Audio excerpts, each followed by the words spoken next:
তোমাদেরকে দেখাবো, ঠিক আছে, রাতের বেলার মুম্বাই সঠিক কীরকম লাগে। এই দেখো রাতের বেলার মুম্বাইটা কীরকম। ওইটা হচ্ছে মুম্বাইয়ের ওই এয়ারপোর্ট, বুঝতে পারলে? ওটা হচ্ছে মুম্বাইয়ের ওই এয়ারপোর্ট। আর এখানে চারোদিকে বিল্ডিং আর বিল্ডিং। এখন আমরা বর্তমানে রয়েছি 7 তলায়, বিল্ডিংয়ের 7 নম্বর তলায় আমরা রয়েছি। সেখান থেকে মুম্বাইয়ের ভিউটা কিছুটা এইরকম লাগে, দেখো। তারপরে আমাদেরকে এখানটায় নাইট শিফটে আমাদেরকে কাজ দিয়েছে, ঠিক আছে। এই যে ক্যাচড়া দেখতে পাচ্ছ, এই যে প্রত্যেকটা গাড্ডা আছে, এই গাড্ডা থেকে ক্যাচড়োগুলোকে তুলে এখানটা আমাদেরকে রাখতে হবে।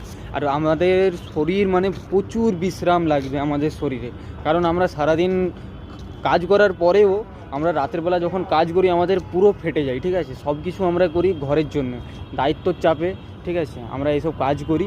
আর আমাদের কীরকম পরিস্থিতি হয়ে গেছে দেখো, আমাদের পুরো মানে বুট মুট পুরো পায়ের ভিতর অবধি আমাদের কেটে গিয়েছে। এই দেখো সিমেন্ট পুরো ভর্তি, পুরো বুটে সিমেন্ট ভর্তি, পুরো প্যান্টে সিমেন্ট ভর্তি, পুরো জামায় সিমেন্ট ভর্তি, ঠিক আছে।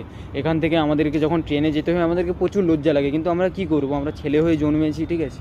আর ছেলে হলে জন্মালে সারা জীবন, একবার যদি কাজে বেড়ে যাও সারা জীবন কাজ করতে হবে। আজ আমি 3rd ইয়ার অবধি পড়ে, ঠিক আছে, কলেজে বিকম 3rd ইয়ার অবধি পড়েও আমাকে এতগুলো কষ্টের দিন আমাদেরকে কাটাতে হয় শুধুমাত্র টাকার জন্য, ঠিক আছে। আর টাকা না যদি থাকে তখন তোমাকে কেউ চিনবে না, এটাই হচ্ছে আজকালের জীবন।